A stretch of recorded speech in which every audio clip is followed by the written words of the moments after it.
ابلیس سے غلطی ہوئی، ایک نتیجہ عکس کرنے میں اس کے دماغ نے غلطی کی، تو اب اسے اس غلطی کے بعد جب سزا ملی تو اسے چاہیے تھا کہ میرے سے کہاں غلطی ہوئی ہے، اسے سوچ کر اس چیز کو ختم کر کے جو ہے مسئلے کو حل کر لے، لیکن وہ تو ضد پر اتر گیا، وہ تو جو ہے مایوسی کا شکار ہو گیا، وہ نا امیدی کے اس دلدل میں چلا گیا، جس کی وجہ سے جو ہے وہ مردود ہو گیا اور مردود ہوتا چلا گیا۔ تو اچھے لوگوں کا طریقہ یہ ہے مثبت سوچیں، کہیں رزلٹ اپنی پسند کا نہ آئے، ایسنسی میں بچے کا رزلٹ اپنی پسند کا نہیں آیا ہے، مایوس ہونا اور نا امید ہونا نہیں چاہیے، بلکہ سوچنا یہ چاہیے کہ کہاں ہمارے سے ماضی میں مشکل ہوئی ہے، اب ہمیں کہاں غور کرنا چاہیے۔ مجھے بھی اس مرتبہ کا جو رزلٹ آیا ایسنسی کا، اس سے کوئی خوشی نہیں ہوئی زیادہ، مجموعی طور پر ہو سکتا ہے کہ بہت بچے کامیاب ہوئے ہوں، لیکن جو 4 بچے پورے اسٹیٹ میں، پورے صوبے میں جو ٹاپ جنہوں نے کیا، ان 4 بچوں میں ہماری امت کا کوئی بچہ نہیں ہے۔ 100% جو مارکس آئے پورے اسٹیٹ میں 4 بچوں کے آئے، ان 4 بچوں میں ہمارے اپنے کوئی بچے نظر نہیں آئے۔ اب سوچنا یہ ہے کہ کیوں نظر نہیں آئے، حالانکہ گزشتہ کے مقابلے میں، گزشتہ سے پیوستہ کے مقابلے میں گزشتہ محنتیں زیادہ ہوئی، مجموعی طور پر ہر جگہ محنتیں ہوئی، کوششیں ہوئی، پھر کیوں رزلٹ نہیں آیا؟ اب ضرورت اس بات کی ہے کہ ہمارے اپنے جو اس لائن کے ماہرین ہیں وہ بیٹھیں اور سوچیں اور غور و فکر کریں، اور میں ان حضرات سے اتنا کہوں گا کہ بچوں کو تعلیم تعلم میں آپ جو محنتیں کر رہے ہیں وہ بڑا کام ہے، میں اسے سراہتا ہوں، مبارکبادی دیتا ہوں، لیکن آپ بچوں کو اس چیز کے ساتھ ساتھ تعلیم و تعلم کے ساتھ ساتھ حضرات انبیاء کی ایک بات جو ان کے لیے بہت ابھارنے والی ہے وہ ذہن میں بٹھائیں، بچوں کو احساس کمتری سے باہر نکالیں۔ ایک بچہ بہترین ہے، پڑھنے لکھنے میں ذہین ہے، لیکن اگر کسی دماغ کے کونے میں حصے میں اگر اسے احساس کمتری اور مایوسی کی کہیں کوئی بات بیٹھ گئی ہے تو آگے نہیں بڑھ سکتا۔ یہی ہو رہا کہ امت کے بہت سے افراد کو احساس کمتری میں جو ہے ڈال دیا جاتا ہے،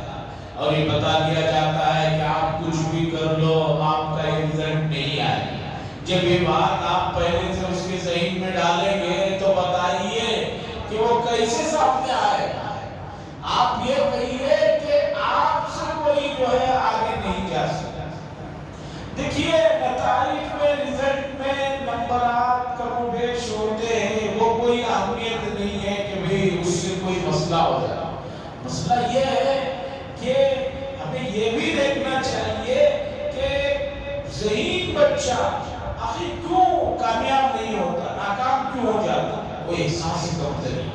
اسی احساس کمتری کو ختم کرنے کے لیے میں نے قرآن مجید کے سورہ یوسف کے ایک آیت کو پڑھا ہے۔ اب اس آیت کا ترجمہ اور اس کے پس منظر کو سمجھنے کے لیے آپ کو تھوڑا سا واقعے میں جانا ہوگا، تب جا کر آپ کو اس کا مسئلہ سمجھ آئے گا۔ جیسے کہ آپ حضرات کو معلوم ہے کہ حضرت یعقوب علیہ السلام جو حضرت اسحاق علیہ السلام کے فرزند ہیں اور حضرت ابراہیم علیہ السلام کے پوتے ہیں، ان کے فرزند یوسف علیہ السلام جو پیدا ہونے کے بعد چند ہی سالوں میں چھوٹے بچے رہتے ہیں، ان کو ایک خواب نظر آتا ہے، اور وہ خواب جب اپنے والد سے اس کی تعبیر پوچھتے ہیں تو والد صاحب کو معلوم ہو جاتا ہے کہ میرا بیٹا آگے چل کر بڑی شان والا ہے اور نبوت سے سرفراز کیا جائے گا۔ لیکن اس درمیان میں حضرت یوسف علیہ السلام کے 11 بھائی حسد میں اور دشمنی پر اتر جاتے ہیں، اور یہ سمجھتے ہیں کہ یوسف کی موجودگی کی وجہ سے شاید ہمارے والد ہم پر توجہ نہیں دے رہے ہیں، یہ کہہ کر یوسف علیہ السلام کو کنویں میں ڈال دیتا، کنویں میں ڈال کر وہ سمجھتے ہیں کہ اب شاید والد کی توجہ ملے، لیکن معاملہ الٹا ہو جاتا ہے کہ حضرت یعقوب علیہ السلام یوسف علیہ السلام کی جدائیگی اور ان کی گمشدگی کی وجہ سے انہیں اور زیادہ شدت سے یاد کرنا شروع کر دیا۔ بعض مرتبہ ایک چیز سامنے رہتی ہے، اس کی کوئی ویلیو نہیں رہتی ہے، وہ چیز جانے کے بعد پتہ چلتا ہے، وہ چیز جانے کے بعد پتہ چلتا ہے۔ جاہز ایک بڑا آدمی 30 صدی ہجری میں گزرا، یہ عربی زبان کا انتہائی معتبر اور بڑا نام، بہت بڑے درجے کا ادیب تھا، اس کی چیزوں کو بڑے ادب میں یعنی اعلیٰ درجے میں جب آدمی ادب میں پہنچتا ہے تو پڑھایا جاتا ہے۔ تو اس آدمی نے جس زمانے میں جس علاقے میں اس کا وجود تھا وہاں اس زمانے کے ماحول اور وہاں کی نفسیات پر بھی اس نے لکھا اور ایک کتاب لکھی، کتاب البخلا۔ بخیل کی جمع ہے بخلا، کنجوسوں کے اوپر اس نے کتاب۔ کنجوسی جو ایک بری چیز ہے، ایک معیوب چیز ہے، ایک ناپسندیدہ چیز ہے، لیکن یہ جس ماحول میں، جس علاقے میں، معاشرے میں، جس زمانے میں پل رہا تھا، اس زمانے میں کنجوسی معیوب اور بری شے اور ناکام شے نہیں تھی، بلکہ بخیل ہونا اور بڑے درجے کا بخیل ہونا معاشرے میں ایک انتہائی وہ کیا کہتے ہیں اعلیٰ درجے کی بات تھی۔ جو چیز معیوب ہے وہ چیز جو ہے اس کے اپنے معاشرے میں اسے اتنا اہمیت دے دی تھی کہ وہ چیز ان کے لیے ایک فیشن بن گئی۔ ایسا ہوتا ہے، یہ کوئی تعجب کی بات نہیں، ایسا ہوتا ہے۔ اب مثلا دیکھ لیجئے، آج سے 35-40 سال پہلے ہم میں سے جن لوگوں نے اسکول میں پڑھا ہے تو 35-40 سال پہلے ماحول یہ تھا کہ اگر کوئی بچہ ٹیوشن پڑھنے جا رہا ہے، یہ معلوم ہوتا تو یہ سمجھا جاتا تھا کہ وہ بچہ بڑا کمزور ہے، ویک ہے۔ ٹیوشن پڑھنے جانا آج سے 35-40 سال پہلے ہمارے بچپن میں عیب کی بات ہوتی تھی۔ اچھا بچہ بڑا کمزور ہے آپ کا، اسکول میں نہیں سمجھتا کہ جو الگ سے ٹیوشن میں داخل کیے۔ لیکن 40-50 سال میں ماحول اب اتنا بدلا ہے، اب ٹیوشن نہ پڑھنے جانے والا بچہ سمجھیے کہ وہ معیوب سمجھا جاتا ہے۔ اچھا آپ کے بچہ کی ٹیوشن کو نہیں جاتا، اوہو، اس کا مطلب یہ ہے کہ بڑے ہی کوئی کمی کی بات ہوگی۔ 40-50 سال میں چیزیں کس طرح بدل رہی ہیں یہ دیکھیے آپ۔ تو کتاب البخلا جو جاہز نے لکھی کتاب، وہ جہاں نفسیات کے علاج کی کتاب تھی، وہی پر وہ ادب کی بھی کتاب ہے۔ اس میں اس نے ایک واقعہ لکھا کہ ایک آدمی، اس کا ایک غلام تھا، تو وہ جو مالک تھا وہ خود تو جو ہے چھنے ہوئے آٹے کی روٹی کھاتا تھا، خود تو آٹا چھان کر پیسنے کے بعد وہ چھنے ہوئے آٹے کی روٹی کھاتا تھا، اور نوکر کو وہ جو چھننے کے بعد جو آٹے کا اوپر کا حصہ رہ جاتا ہے اس کی روٹی بنا کر کھلاتا تھا۔ تو یہ جو غلام تھا اس نے کہا کہ بھئی یہ تو بڑا ہی ہمارا مالک ناکارہ ہے، خود تو جو ہے چھنے ہوئے آٹے کی روٹی کھاتا ہے، ہمیں اس کے بغیر جو بھوسے کی روٹی کھلاتا ہے۔ اس نے مالک سے کہا کہ میں آپ کے پاس نہیں رہنا چاہتا، آپ مجھے فروخت کر دیجئے، میں تنگ آ گیا۔ مالک نے فروخت کر دیا۔ اب جو دوسرا آدمی نے اسے خریدا، غلاموں کا دور تھا، تو وہ مالک جو تھا وہ اس سے بھی نامعقول تھا، اس لیے کہ وہ آٹا چھننے کے بعد اوپر کا جو بھوسا رہتا تھا اس کی روٹی وہ خود کھاتا تھا۔ اب جب وہ خود اس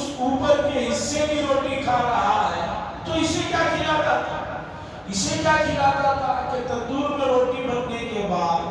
جو اطراف میں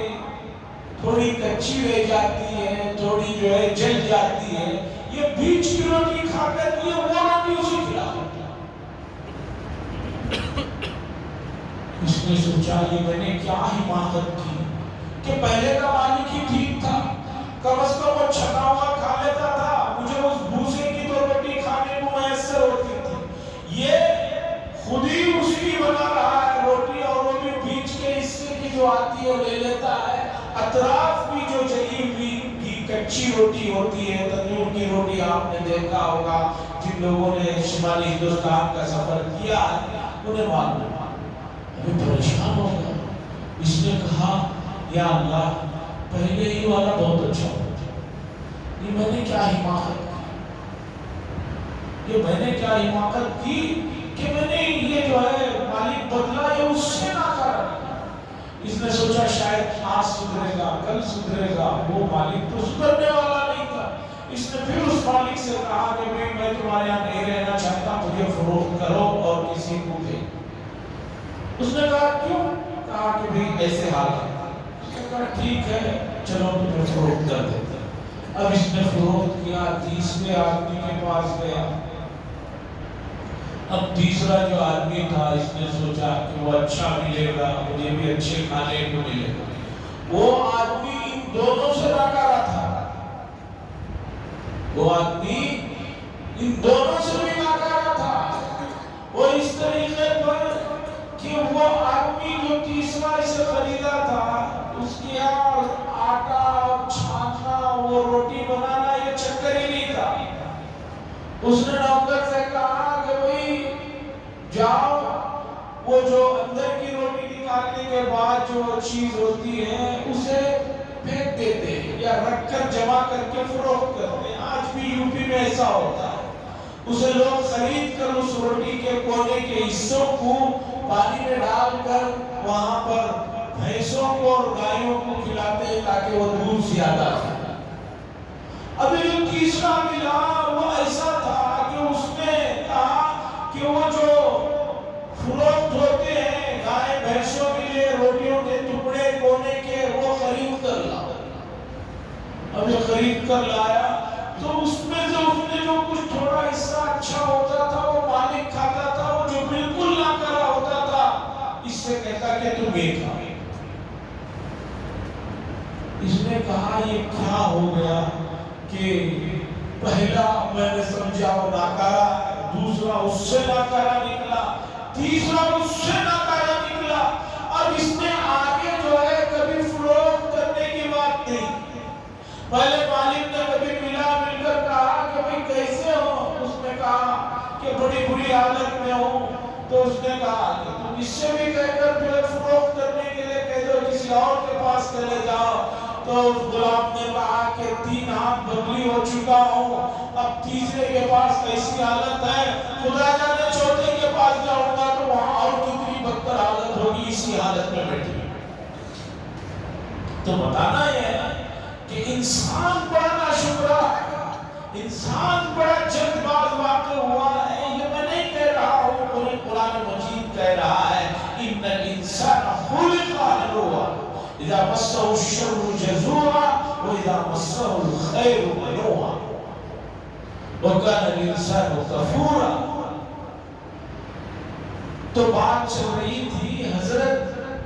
یعقوب علیہ السلام کے فرزندان نے اپنے بھائی کو کنویں میں ڈال کر یہ سمجھا کہ اب باپ کی محبت ملے گی، لیکن معاملہ الٹا ہو گیا کہ جو ہے اور زیادہ شدت سے آتی ہے۔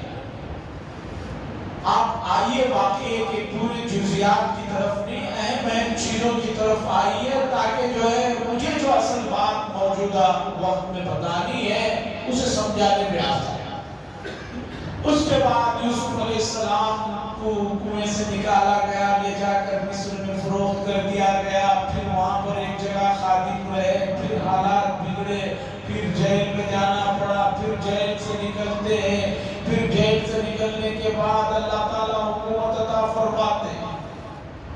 روایتوں کے مطابق یوسف علیہ السلام کو جب کنویں میں ڈالا 14 سال کے درمیان کی عمر تھی، اور ان کے بھائیوں سے جو ملاقات ہوئی ہے، والد سے جو ملاقات ہوئی ہے، تو اس وقت حضرت یوسف علیہ السلام کی عمر 50 سے زائد تھی۔ تاریخی روایتیں ہیں 2 سال ادھر ادھر ہو سکتی ہیں، تو سمجھیے کہ 40 سال کا عرصہ حضرت یوسف علیہ السلام یعقوب علیہ السلام سے جدا رہے۔ قرآن نے کہا وَبْيَضَّتْ عَيْنَاهُ مِنَ الْحُزْنِ فَهُوَ كَظِيمٌ، کہ یعقوب علیہ السلام روتے روتے روتے ان کی آنکھیں سفید ہو گئی تھی، ان کی جو آنکھوں کی پتلیاں تھی کالی، وہ روتے روتے جو ہے سفید ہو گئی تھی۔ اب پھر حالات پلٹتے ہیں، جہاں حضرت یعقوب علیہ السلام اور ان کے فرزندان رہتے ہیں، قحط سالی ہوتی ہے، پریشانیاں آتی ہیں۔ اب اناج کے لیے ان لوگوں کو یہاں فلسطین سے نکل کر مصر جانا پڑتا ہے، کیونکہ پتہ چلتا ہے کہ مصر میں بہت ہی ایماندار اور نیک بادشاہ ہیں، وہ انہوں نے اس طرح کے مستحق لوگوں کو جو ہے کھانے پانی کا انتظام کر رہے ہیں۔ یہ بھائی پہنچتے ہیں، غلہ لے کر آتے ہیں۔ یوسف علیہ السلام کہتے ہیں کہ بھئی آئندہ جب آؤ تو تمہارے جو ایک اور بھائی ہیں ان کو بھی لے کر آئے۔ اور پہلے زمانے کا سفر ایسا نہیں ہے کہ یہاں بیٹھے گھنٹے میں وہاں چلے گئے، مہینوں کا سفر ہوتا تھا، 200-400 کلومیٹر کا چلا۔ مدینہ منورہ سے تبوک 500 کلومیٹر کے فاصلے پر ہے۔ مدینہ منورہ سے تبوک 500 کلومیٹر کا فاصلہ ہے، اور غزوہ تبوک رسول اللہ صلی اللہ علیہ وسلم کی زندگی کا سب سے بڑا اور سب سے آخری غزوہ تھا جس میں آپ نے شرکت فرمائی۔ یا اور بات کہ وہاں پر کوئی جنگ کا موقع نہیں ہوا، 15 دن لگے ہیں مدینہ منورہ سے تبوک پہنچنے کے لیے۔ جو سفر آج 5 سے 6 گھنٹوں میں ہو رہا ہے، وہ سفر اس زمانے میں 15 دن میں ہوتا ہے۔ تو بہرحال یوسف علیہ السلام کے بھائی واپس آتے ہیں، پھر اپنے بھائی کو لے کر جاتے ہیں، پھر وہاں حضرت یوسف علیہ السلام اپنے ان سگے بھائی بنیامین کو اپنے پاس روک لیتے ہیں، اور اس کے بعد کہتے ہیں کہ بھی تمہارے بھائی نے غلطی کی اور اس کی سزا یہ ہے کہ ان کو یہی رہنا پڑے گا۔ اب یہ بھائی واپس لوٹ کر پھر جو ہے آتے ہیں، جب آتے ہیں تو ان کے والد سے کہتے ہیں کہ بھئی مسئلہ اس طرح کا ہو گیا ہے، آپ کے فرزند نے چوری کی جس کی وجہ سے وہاں کی حکومت نے انہیں روک لیا ہے، اب ہم کیا کریں؟ اس موقع پر جبکہ صرف یوسف علیہ السلام کو ہی جدا ہوئے 40 سے زائد سال کا عرصہ گزر گیا، حضرت یعقوب علیہ السلام کی جو بات کہی قرآن نے اسے ذکر کیا، اور وہی بات میں آج آپ کو سنانا چاہتا ہوں۔ کیوں سنانا چاہتا ہوں؟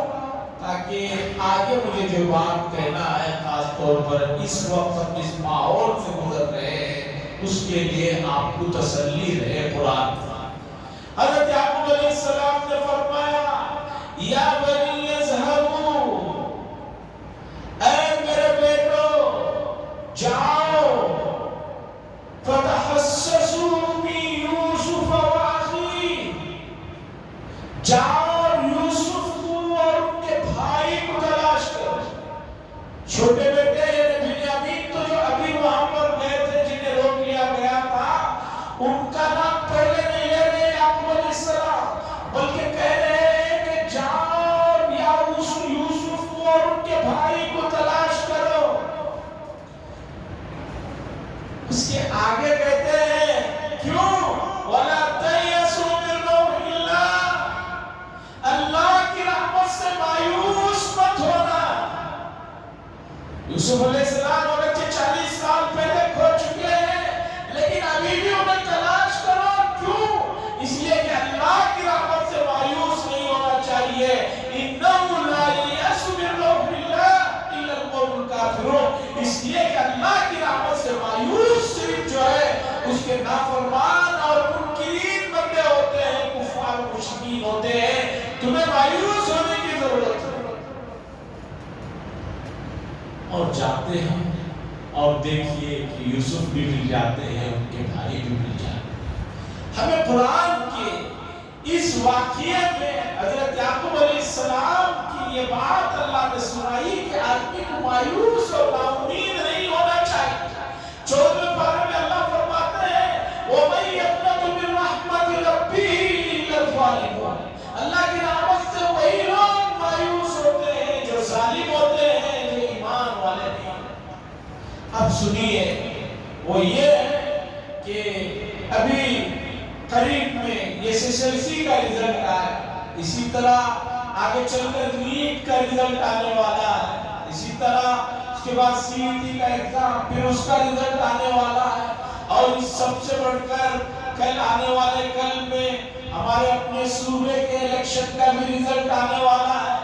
اگر آپ کی پسند اور آپ کی سوچ کے مطابق نتیجہ نہ آئے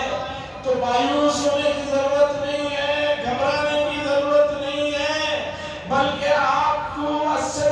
اپنی جو ہے گزری ہوئی زندگی کو سوچنا ہے کہ آپ نے کہاں کہاں مسٹیک کی ہے، آپ نے کہاں کہاں بھول کی ہے، آپ سے کہاں کہاں چوک ہوئی ہے، آپ کو کتنی محنت کرنا تھا اور کتنی آپ نے نہیں کیا ہے، یہ سوچنا ہے۔ اس لیے کہ اللہ کی اس زمین پر کسی اس کے اوپر ایمان رکھنے والے کو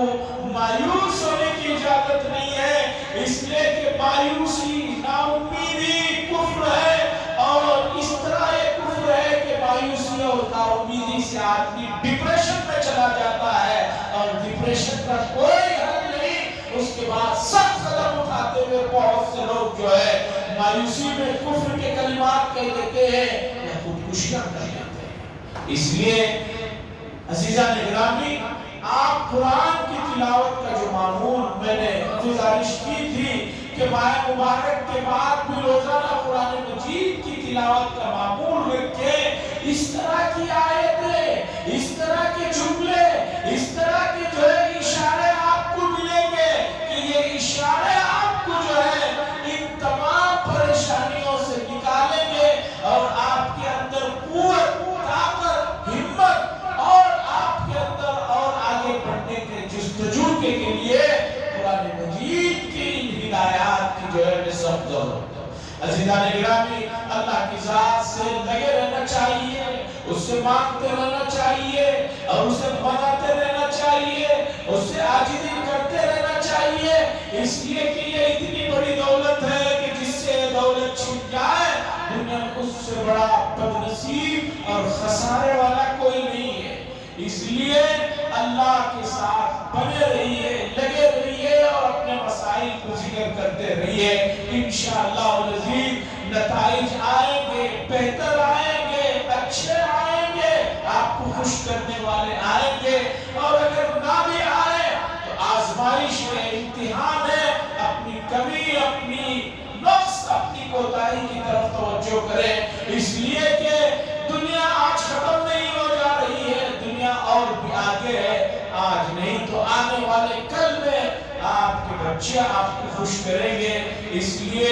امتحان کے نتائج کے بعد اگر پسند کا نتیجہ نہ آئے تو بچوں پر بھڑکنے سے، ان پر غصہ ہونے سے، ان سے مایوس ہونے سے مسئلے کا حل نہیں ہے، بلکہ ان کو ہمت دیجیے، ان کو جو ہے اور جو ہے